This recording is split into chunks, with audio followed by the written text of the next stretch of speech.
여러분, 안녕하세요. 저는 부산에 사는 이현숙이라고 합니다. 올해 57이 되었어요. 이렇게 사연을 보내는 것도 처음인데, 제 이야기를 누군가에게 들려주고 싶어서 용기를 내봅니다. 사람들은 미움이란 감정이 나쁘다고만 생각하는데요. 저는 이제야 알았어요. 미움이란 게 때로는 너무 사랑해서 생긴 마음일 수도 있다는 걸요. 제 인생이 그랬거든요. 미움으로 시작해서 미움으로 살다가 결국 사랑으로 끝난 삶이요. 어린 시절 저는 가난한 농촌 마을에서 자랐어요. 아버지는 술만 드시면 집안을 뒤집어 놓으셨고, 어머니는 그런 아버지 때문에 매일 눈물을 흘리셨죠. 그때 제 마음속에 미움의 씨앗이 심어졌어요. 남자는 다 나쁘다는 그런 편견이요.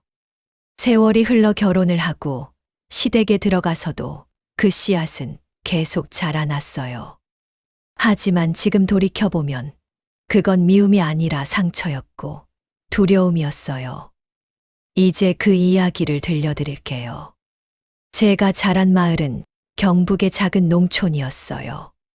집은 낡은 초가집이었고 아버지 이종수는 막노동으로, 어머니 김영희는 남의 지품일로 생계를 이어갔죠. 저는 외동딸이었어요. 부모님이 저를 낳고 더 이상 아이를 가지지 못하셨거든요. 어린 저는 어머니 치마폭에 매달려 살았어요. 어머니가 밭에 나가시면 따라가고, 어머니가 설거지를 하시면 옆에 서 있고요. 그렇게 사랑받고 싶었나 봐요. 하지만 어머니는 늘 바쁘셨고 아버지는 늘 술에 취해 계셨죠. 저는 7살 때부터 동생들 업고 다니는 또래 친구들을 부러워했어요. 동생은 없었지만 저도 누군가를 돌보고 싶었거든요. 대신 저는 들에서 준 강아지를 키웠어요. 누렁이라고 이름 지었죠. 누렁이는 제 유일한 친구였어요. 그해 여름이었어요. 아버지가 또 술에 취해 들어오셨어요. 밥상을 차려놓고 기다리던 어머니를 보시더니 갑자기 밥상을 엎으시는 거예요. 국그릇이 깨지고 반찬이 사방에 흩어졌죠. 어머니는 말없이 바닥에 무릎을 꿇고 쏟아진 밥알을 주워 담으셨어요. 이것들이 밥을 이따위로 해놔. 돼지 밥도 아니고. 아버지의 목소리는 온 집안을 울렸어요. 저는 부엌 문틈으로 숨어서 지켜보고 있었죠. 가슴이 쿵쾅거렸어요. 그런데 아버지가 어머니의 머리채를 잡으시는 거예요. 저는 참을 수가 없었어요. 튀어나가서 아버지 다리에 매달렸어요. 아버지, 하지 마세요. 엄마 때리지 마세요. 아버지는 저를 한 손으로 밀쳐내시고는 어머니를 때리셨어요. 따귀 소리가 마루 전체에 울려 퍼졌어요. 어머니는 아무 소리도 내지 않으셨어요. 그저 고개를 숙인 채 맞고만 계셨죠. 저는 마당으로 뛰쳐나가 누렁이를 껴안고 울었어요. 그날 밤 저는 이불 속에서 울면서 다짐했어요. 크면 절대 아버지 같은 남자는 만나지 않겠다고요. 결혼도 안 하고 혼자 살겠다고요. 어머니는 그날 밤 제 방으로 오셔서 등을 쓰다듬어 주셨어요. 현수가 괜찮아. 엄마는 괜찮단다. 엄마, 왜 아빠랑 안 헤어져요? 아빠는 나빠요. 어머니는 한숨을 쉬시며 말씀하셨어요. 세상이 그렇게 간단하지 않단다. 현수가. 내가 크면 알게 될 거야. 저는 그때 그 말을 이해할 수 없었어요. 왜 나쁜 사람과 계속 살아야 하는지요. 그날 이후로 저는 아버지를 증오하기 시작했어요. 아버지가 집에 오시는 것도, 아버지 밥을 차리는 것도 싫었어요. 학교에서는 가난 때문에 늘 놀림을 받았어요. 야, 현숙이네 집은 초가집이래. 요즘 누가 초가집에 사냐? 현숙이 아빠는 일도 안 하고 술만 먹는데 친구들의 놀림이 귀에 박혔어요. 저는 점점 더 말이 없어졌고 혼자 지내는 시간이 많아졌죠. 오직 누렁이하고만 마음을 나누었어요. 겨울이 되자 집안 형편은 더 나빠졌어요. 아버지는 겨울철에는 일자리를 구하기 힘들다며 집에만 계셨어요. 그러면서 술만 드셨죠. 어머니는 추운 날씨에도 남의 집 김장을 도와주러 다니셨어요. 손이 꽁꽁 얼어서 빨갛게 부르트셨는데도요. 어느 날 제가 학교에서 돌아왔는데 누렁이가 보이지 않았어요. 온 동네를 뒤졌지만 찾을 수가 없었어요. 나중에 안 사실인데 아버지가 술값을 마련하려고 누렁이를 팔아버리신 거였어요. 저는 그날 아버지 앞에서 처음으로 소리를 질렀어요. 아버지가 뭐라고 누렁이를 팔아요? 내 강아지인데. 나는 아버지가 정말 싫어요. 아버지는 취한 눈으로 저를 노려보시더니 아무 말 없이 방으로 들어가셨어요. 저는 그날 밤 혼자 마당에서 울었어요. 차가운 겨울바람이 뺨을 때렸지만 마음이 더 시렸어요. 세월이 흘러 제가 21살이 되던 해봄이었어요. 아버지가 일하시다가 교통사고를 당하셨어요.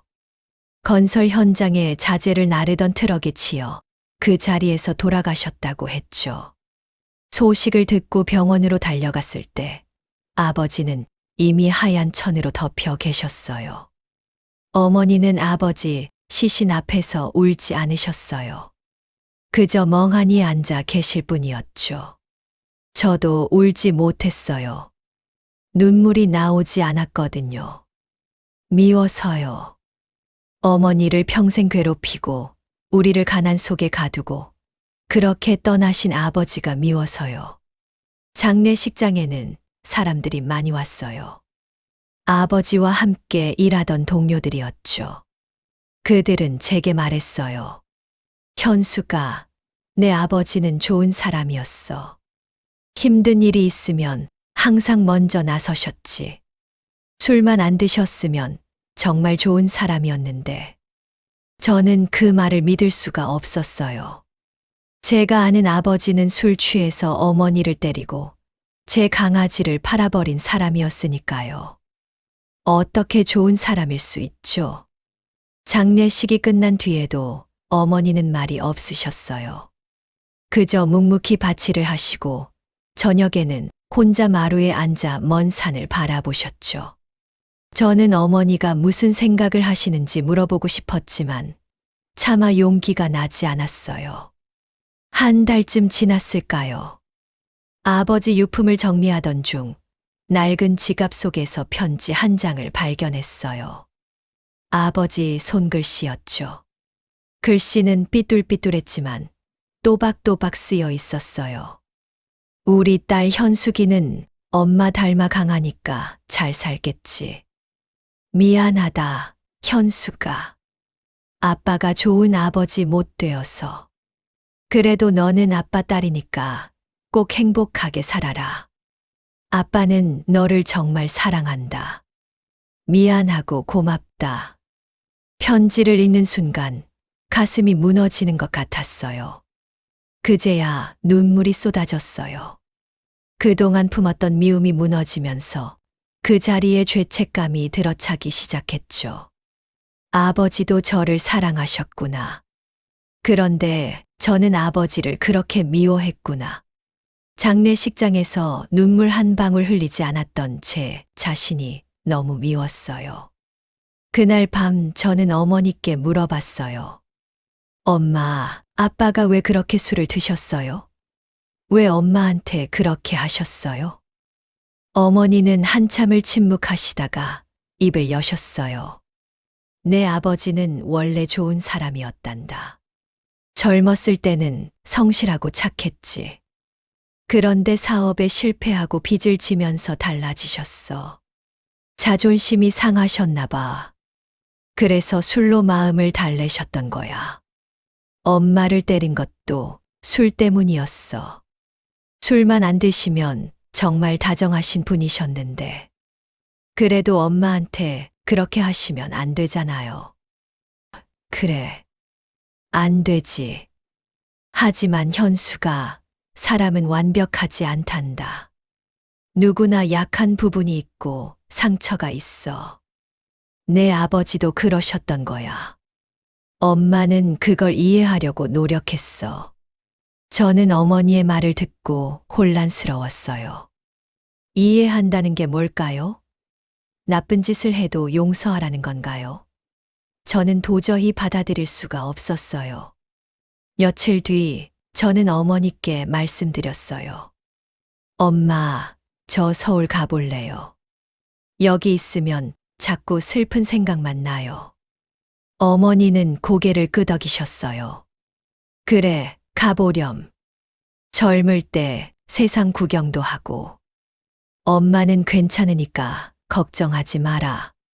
장례를 치르고 석 달쯤 뒤 저는 서울로 올라갔어요. 가난에서 벗어나고 싶었거든요. 고향에 있으면 아버지 생각만 나고 제 자신이 한없이 작아지는 것 같았어요. 처음에는 친척 집에서 신세를 졌어요. 낮에는 구로공단의 봉제 공장에서 일했고, 밤에는 편의점에서 아르바이트를 했어요. 하루에 4시간씩만 자면서 악착같이 돈을 모았죠. 제 힘으로 살아야 한다는 생각뿐이었어요. 공장 일은 힘들었어요. 아침 8시부터 저녁 6시까지 재봉틀 앞에 앉아 있었죠. 손가락은 바늘에 찔려 반창고 투성이었고 허리는 늘 뻐근했어요. 그래도 참았어요. 이것도 못 견디면 어떻게 세상을 살아가냐는 생각으로요. 편의점 일은 밤 10시부터 새벽 5시까지였어요. 잠이 쏟아졌지만 졸지 않으려고 안간힘을 썼죠. 손님이 없는 시간에는 상품을 정리하거나 바닥을 닦았어요. 바쁘게 움직이면 잠이 덜 왔거든요. 그렇게 2년을 보냈어요. 돈이 조금씩 모이기 시작했죠. 친척 집에서 나와 작은 고시원 방을 얻었어요. 사방 2평 남짓한 공간이었지만 제 공간이 생겼다는 게 기뻤어요. 그러던 어느 날 편의점에 한 남자가 자주 오기 시작했어요. 박민수라는 이름의 30살쯤 되어 보이는 남자였죠. 건설회사에 다닌다고 했어요. 처음에는 그냥 손님인 줄 알았는데 자꾸 말을 걸더라고요. 아르바이트생이신가 봐요. 매일 밤 여기 계시네요. 네, 일하고 있어요. 힘드시겠어요. 밤샘 근무는 체력적으로 힘들잖아요. 저는 별 말씀을요. 라고 대답했지만 마음 한편이 따뜻해지는 걸 느꼈어요. 누군가 제게 관심을 가져준다는 게 신기했거든요. 민수 씨는 그 뒤로도 매일 밤 편의점에 왔어요. 삼각김밥이나 음료수를 사면서 제게 말을 걸었죠. 처음에는 날씨 이야기, 그 다음엔 일상 이야기를 나눴어요. 민수 씨는 듣는 사람이었어요. 제 이야기를 잘 들어주셨죠. 고향이 어디세요? 경북이요. 작은 시골 마을이에요. 아, 그래서 그런지 말투가 따뜻하네요. 저는 부산 사람이에요. 우리 비슷하네요. 그렇게 조금씩 가까워졌어요. 석 달쯤 지났을까요? 어느 날 민수 씨가 제게 커피 한 잔을 건네며 말했어요. 현숙 씨, 제가 너무 뻔뻔한가요? 사실 현숙 씨 보러 매일 오는 거예요. 현숙 씨 웃는 모습이 너무 예뻐서요. 저는 당황했어요. 남자가 이렇게 직접적으로 말하는 건 처음이었거든요. 얼굴이 확 달아올랐죠. 전 그런 마음 없어요. 지금 일하는 게 바빠서 연애 같은 거 생각 안 해요. 알아요. 그래도 좋아요. 그냥 현숙 씨 곁에 있고 싶어요. 친구로라도요. 저는 고개를 저었어요. 마음속 깊은 곳에서 경고음이 울렸거든요. 남자는 믿을 수 없다는 어린 시절부터 품어온 생각이요. 하지만 민수 씨는 포기하지 않았어요. 1년 동안 꾸준히 제 곁을 지켜주었죠. 제가 아플 때는 약을 사다 주고, 제가 힘들어할 때는 위로의 말을 건넸어요. 억지로 고백하거나 재촉하지도 않았어요. 그저 곁에 있어 줬어요. 그렇게 1년이 지나자 저도 조금씩 마음을 열기 시작했어요. 민수 씨가 나쁜 사람은 아닌 것 같았거든요. 어느 날 민수 씨가 또 고백을 했어요. 현숙 씨, 저랑 사귀어 주실래요? 제가 현숙 씨를 정말 좋아해요. 평생 소중하게 대할 거예요. 저는 한참을 고민하다가 고개를 끄덕였어요. 두렵기는 했지만 이 사람이라면 믿어볼 수 있을 것 같았어요. 26살에 저는 민수 씨와 결혼했어요. 결혼식은 작게 했어요. 어머니와 몇몇 친척들만 모였죠. 민수 씨 가족들도 왔어요. 시어머니 정순자, 시할머니 박복순, 그리고 시동생 민호까지요. 결혼 후 저는 부산에 있는 민수 씨 집으로 들어갔어요. 오래된 2층 집이었는데 1층에는 시할머니와 시어머니, 시동생이 살고 2층에는 저희 부부가 살게 되었어요. 시댁은 오래된 전통을 중시하는 집안이었죠. 첫날부터 규칙이 많았어요. 새벽 5시에 일어나 시할머니께 문안 인사를 드리고 가족 식사를 준비해야 했어요. 설거지, 청소, 빨래까지 모두 제 몫이었죠. 특히 시할머니 박복순 어르신은 며느리를 아주 엄하게 대하셨어요. 80이 넘으셨는데도 정신은 또렷하셨거든요. 현수가 밥이 왜 이렇게 질어? 물을 얼마나 넣었길래? 죄송합니다, 할머니. 다음부터 조심할게요. 죄송하다고 하면 뭐 하냐? 똑바로 해야지. 매일 아침이 전쟁 같았어요. 조금이라도 실수하면 바로 꾸중이 돌아왔죠. 밥을 태우면, 김치가 짜면, 빨래가 덜 마르면 모두 제 잘못이었어요. 시어머니 정순자도 크게 다르지 않았어요. 40대 후반이셨는데 표정이 늘 굳어 있으셨죠. 제가 하는 일마다 트집을 잡으셨어요. 현수가 걸레질을 이렇게 하면 어떻게 해? 구석구석 닦아야지. 현수가 시동생 옷은 따로 빨아야 한다고 했잖아. 저는 최선을 다했어요. 밤늦게까지 집안일을 하고 다음 날 할 일을 미리 준비했죠.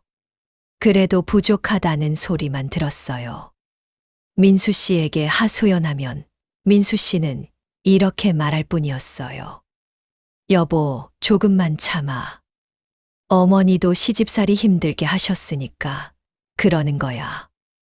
우리 집안이 원래 규칙이 엄격해. 나도 뭐라고 할 수가 없어. 당신은 남편이잖아요. 제 편을 들어줘야죠. 편을 드는 게 아니라 그냥 적응하면 돼. 시간이 지나면 나아질 거야. 저는 답답했어요. 남편이 제 편이 되어주지 않는데 누가 저를 지켜주나요? 점점 외로워졌어요. 이곳에서 저는 며느리가 아니라 그냥 일손일 뿐이라는 생각이 들었죠. 그러던 어느 날 시할머니께서 제게 심부름을 시키셨어요.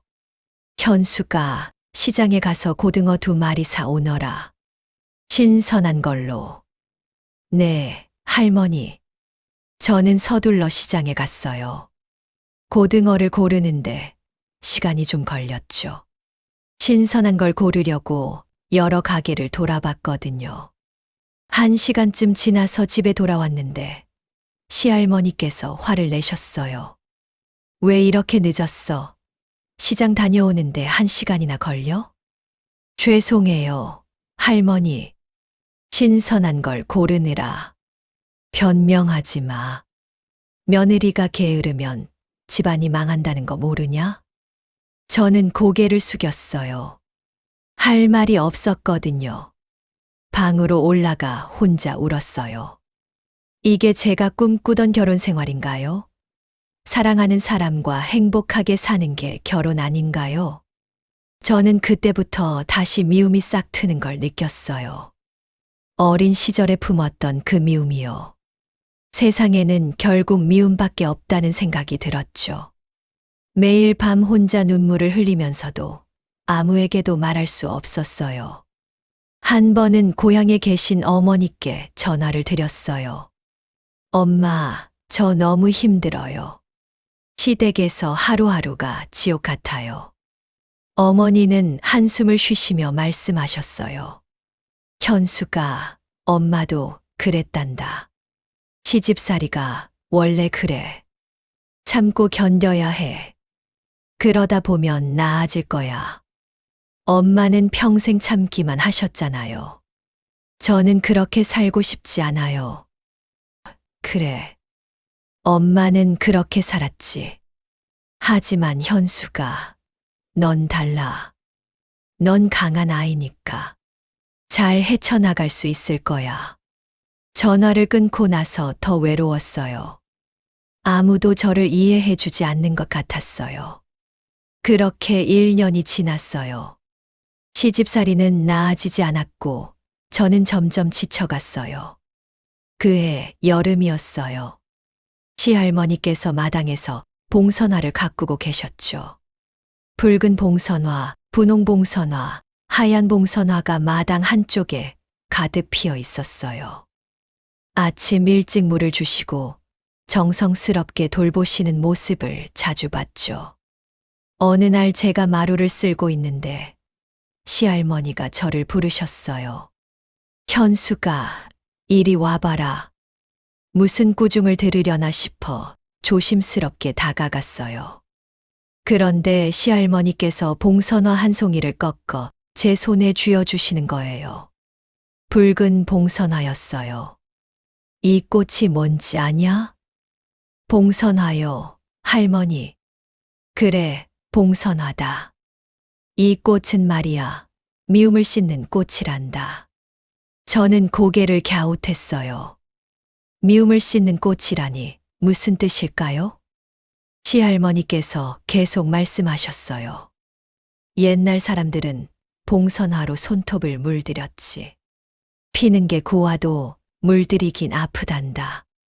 꽃잎을 지식여야 하거든. 하지만 한 번 물들면 그 색이 오래 가지. 미움도 그래. 미워하면 아프지만 그 미움을 사랑으로 물들이면 오래 남는 법이야. 저는 시할머니의 말씀을 이해하려고 애썼어요. 미움을 사랑으로 물들인다는 게 무슨 뜻일까요? 할머니, 그게 무슨 뜻이에요? 넌 지금 나를 미워하고 있지? 저는 당황해서 고개를 저었어요. 아니에요, 할머니. 그런 적 없어요. 거짓말하지 마라. 내 눈빛을 보면 알아. 나를 미워하고 내 시어머니도 미워하고 심지어 내 남편도 미워하지. 안 그러냐? 저는 할 말을 잃었어요. 시할머니 말씀이 맞았거든요. 시할머니께서 제 손을 잡으셨어요. 주름진 손이었지만 따뜻했어요. 현수가, 나도 내 나이 때 똑같았단다. 시집와서 온갖 구박을 받고 남편한테도 소외당하고 세상이 다 미웠지. 그래서 나도 남에게 똑같이 했어. 내 며느리한테도, 내 손자 며느리인 너한테도. 미움은 그렇게 대물림되는 거야. 저는 처음으로 시할머니의 따뜻한 면을 보았어요. 그분도 한때는 저처럼 힘든 시집살이를 하셨을 거라는 생각이 들었죠. 그런데 할머니, 왜 저한테 이런 말씀을 하세요? 늙고 나니까 후회가 되더구나. 내가 너무 모질게 굴었구나 싶어서. 현수가, 내가 나를 미워하는 건 당연해. 하지만 그 미움을 품고 살면 너만 힘들어진단다. 미움을 내려놓고 용서하는 법을 배워야 해. 그날 밤 저는 봉선화로 손톱을 물들였어요. 시할머니께서 방법을 가르쳐 주셨거든요. 꽃과 잎을 뵙관고 함께 지어 손톱에 얹고 실로 감아 고정시켰어요. 하룻밤을 그대로 자고 아침에 풀면 손톱이 주황빛으로 물든대요. 다음 날 아침 물든 손톱을 보면서 마음이 조금 가벼워지는 걸 느꼈어요. 예쁘기도 했고요. 시할머니께서 제 손톱을 보시고 웃으셨어요. 예쁘구나. 젊은이는 역시 봉선화가 잘 어울려. 고마워요, 할머니. 저는 처음으로 시할머니께 고맙다는 말을 진심으로 했어요. 하지만 그 평화는 오래가지 못했어요. 한 달쯤 뒤 민수 씨가 회사 여직원과 가까이 지낸다는 소문이 들려왔거든요. 동네 아주머니가 제게 귀띔해 주셨어요. 현수가, 내 남편이 요즘 젊은 여자랑 자주 다닌대. 조심해야 돼. 처음에는 소문일 뿐이라고 믿고 싶었어요. 하지만 민수 씨의 행동이 점점 달라지기 시작했죠. 늦게 들어오는 날이 많아졌고 제게 신경을 쓰지 않았어요. 휴대폰을 항상 뒤집어 놓고 전화가 오면 밖으로 나가서 받았죠. 어느 날 저는 용기를 내서 물어봤어요. 당신 다른 여자 있어요? 민수 씨는 잠시 망설이다가 고개를 끄덕였어요. 미안해. 사실은 그 순간 제 안에 쌓여있던 모든 것이 무너져 내렸어요. 어린 시절의 상처, 시집살이의 고통, 그리고 배신감까지요. 제가 그토록 두려워하던 일이 벌어진 거예요. 남자는 역시 믿을 수 없다는 걸 증명하는 순간이었죠. 얼마나 됐어요? 반년쯤. 그동안 저한테 거짓말한 거예요. 미안해. 정말 미안해. 그냥 회사 동료였는데 자꾸 위로해주고 그러니까. 위로, 당신 아내가 여기 있잖아요. 저는 소리를 질렀어요. 화가 났지만 동시에 슬펐어요. 왜 저는 이렇게 불행할까요? 어린 시절에도 결혼해서도 행복이라는 게 제 곁에 오지 않는 것 같았어요. 저는 이혼을 결심했어요. 더 이상은 못 참겠다고 생각했죠. 시어머니께 말씀드리자 시어머니는 제게 매달렸어요. 현수가 제발 이혼은 하지 마라. 민수가 잘못했지만 그래도 내 아들이야. 한 번만 용서해주면 안 되겠냐? 어머니, 전 이미 충분히 참았어요. 시집 와서 3년 동안 온갖 구박을 받으면서도 참았어요. 그런데 남편까지 저를 배신하면 어떻게 해요? 엄마가 잘못했어. 내한테 너무 심했던 거 알아. 앞으로는 잘할게. 제발 이혼만은 하지 마라. 하지만 저는 마음을 바꾸지 않았어요. 변호사를 만나고 이혼 서류를 준비했죠. 민수 씨는 사과하고 또 사과했지만 저는 들어주지 않았어요. 한 번 깨진 신뢰는 다시 회복될 수 없었어요. 짐을 싸서 집을 나서는 날 시할머니께서 마당에 서 계셨어요. 봉선화가 만발한 마당이었죠. 제게 다가오시더니 조용히 말씀하셨어요. 현수가, 내가 선택한 길이니 말리지는 않겠다. 다만 한 가지만 기억해라. 미움으로는 행복해질 수 없단다. 그 미움을 내려놓을 때까지는 말이야. 저는 눈물을 참으며 대답했어요. 할머니, 이제는 저 자신을 미워하지 않으렵니다. 그것만으로도 충분해요. 저는 제 인생을 살고 싶어요. 그래, 그것도 좋은 시작이야. 하지만 현수가, 진짜 행복은 용서에서 온단다. 남을 용서하고 자신을 용서하는 거야. 그걸 기억해라. 저는 고개를 숙여 인사하고 집을 나섰어요. 뒤돌아보지 않았어요. 마음이 약해질까 봐요. 이혼 후 저는 고향으로 내려갔어요. 어머니는 이미 몇 년 전에 돌아가셨지만 그래도 제가 자란 그곳으로 가고 싶었거든요. 낡은 초가집은 사라지고 그 자리에 작은 슬레이트 집이 세워져 있었어요. 친척이 팔아버린 거였죠. 저는 마을 어귀의 작은 상가 건물을 얻어 분식집을 열었어요. 떡볶이랑 김밥, 순대를 팔면서 하루하루를 보냈죠. 손님들과 이야기를 나누면서 저는 조금씩 사람들의 온기를 다시 느끼기 시작했어요. 단골 손님 중에 할머니 한 분이 계셨어요. 김술래 할머니셨는데 혼자 사시면서 일주일에 3번은 제 가게에 오셨죠. 현수가 떡볶이 덜 맵게 해줘.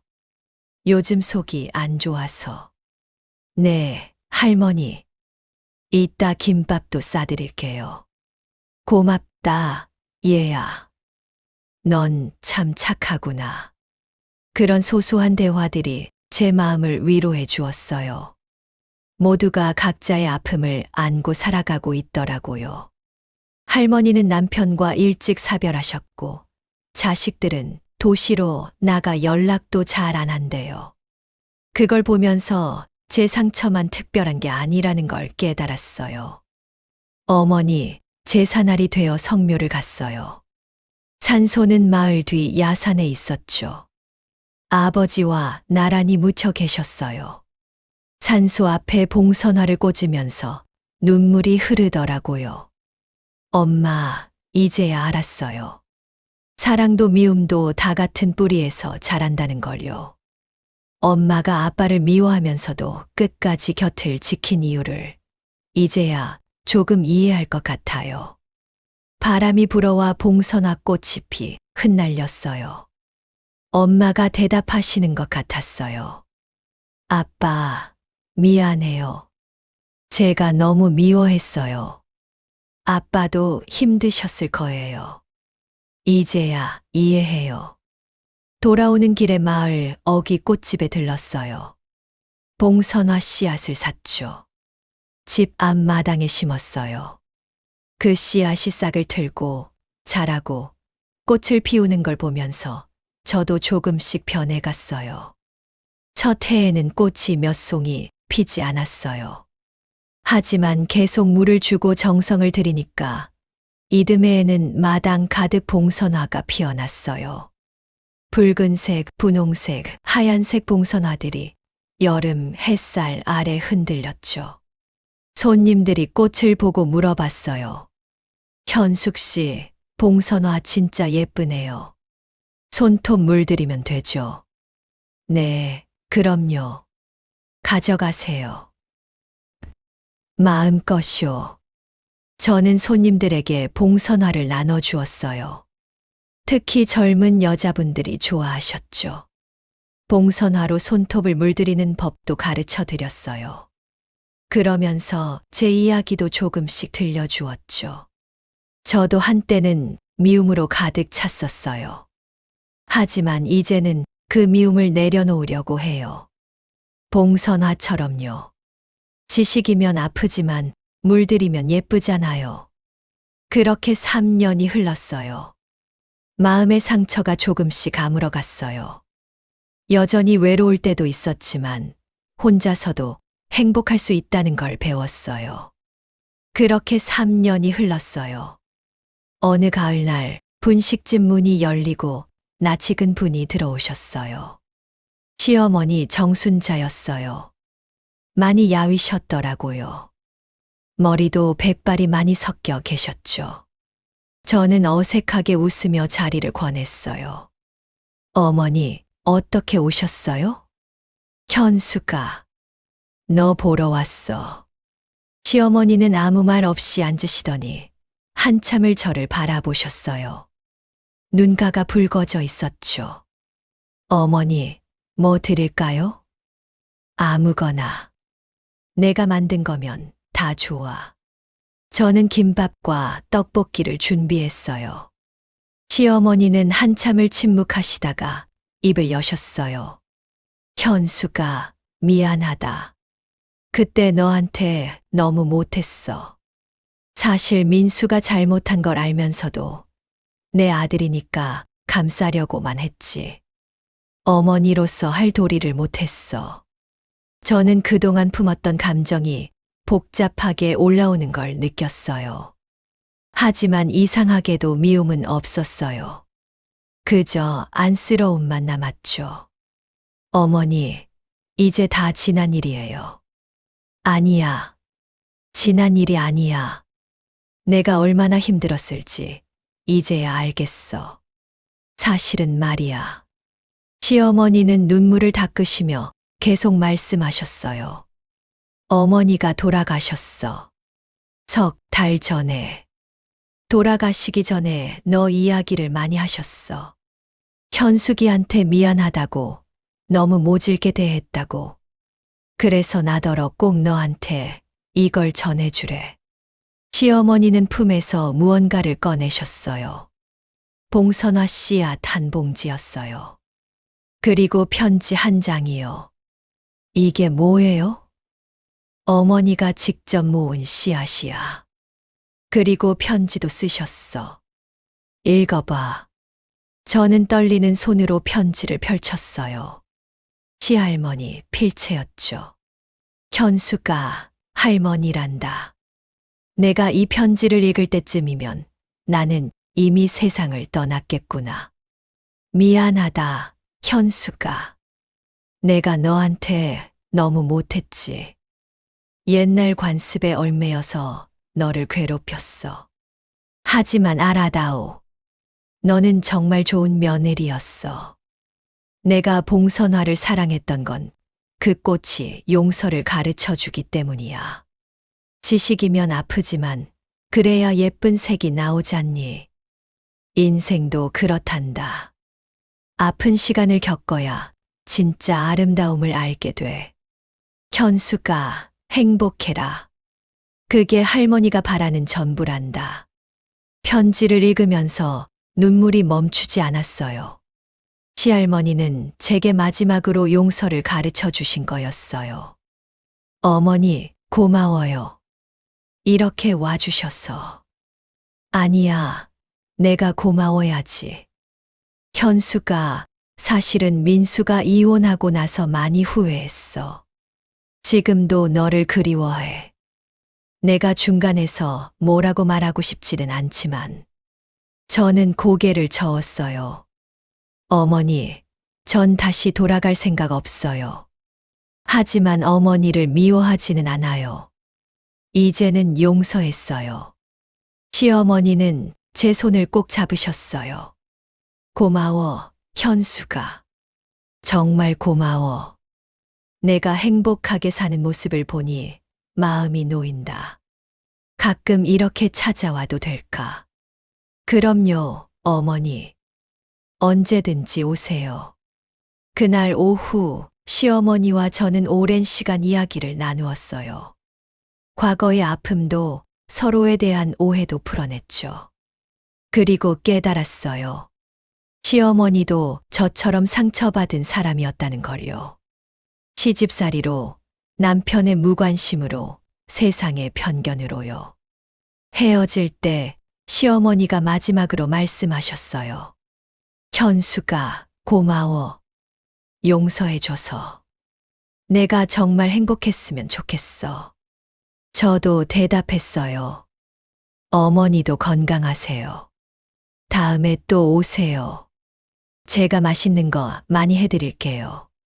여러분, 이렇게 긴 사연을 끝까지 들어주셔서 감사해요.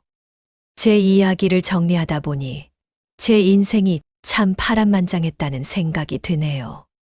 지금 저는 여전히 분식집을 운영하고 있어요. 마당에는 봉선화가 가득 피어 있고요. 매년 여름이 되면 손님들과 함께 봉선화로 손톱을 물들여요. 그러면서 제 이야기를 들려주죠. 미움을 사랑으로 바꾸는 법을요. 시어머니는 한 달에 한 번씩 찾아오세요. 처음에는 어색했지만 이제는 편해졌어요. 함께 밥을 먹고 이런저런 이야기를 나누죠. 과거의 며느리와 시어머니가 아니라 그냥 서로를 이해하는 사람들이 된 것 같아요. 민수 씨는 다시 만나지는 않았어요. 가끔 시어머니를 통해 소식을 듣긴 하지만요. 재혼했다고 하더라고요. 처음에는 마음이 쓰렸지만 이제는 괜찮아요. 그 사람도 행복했으면 좋겠어요. 진심으로요. 사람의 마음은 땅 같아요. 어떤 씨앗을 심느냐에 따라 인생이 달라지죠. 저는 오랫동안 미움의 씨앗을 키워왔지만 이제는 사랑의 씨앗을 심으렵니다. 용서의 씨앗을요. 창가에 둔 봉선화 화분에서 오늘도 주황빛 꽃이 피어나고 있어요. 그 꽃을 보면서 깨달아요. 그 꽃은 어머니였고 시할머니였고 시어머니였고 결국은 저 자신이었다는 걸요. 우리는 모두 상처받은 사람들이고 그 상처를 치유하려고 애쓰는 사람들이에요. 이 사연을 듣는 분들께도 전하고 싶어요. 미움으로는 행복해질 수 없어요. 정말이에요. 제가 평생 미움을 품고 살다가 이제야 깨달았거든요. 용서하세요. 남을 용서하고 자신을 용서하세요. 그게 진짜 행복으로 가는 길이에요. 쉽지 않아요. 저도 아직 완벽하게 용서하지 못했어요. 가끔은 밤에 혼자 있으면 과거가 떠올라서 가슴이 아픈 적도 있어요. 하지만 예전처럼 미워하지는 않아요. 그냥 아팠던 시간으로 받아들이려고 해요. 오늘도 봉선화 물들이던 그날을 떠올리며 감사한 마음으로 하루를 살아갑니다. 시할머니께서 제게 주신 마지막 선물이에요. 용서하는 법을요. 제 사연 읽어주셔서 정말 감사합니다. 이 사연을 듣는 모든 분들이 행복하시길 바랍니다.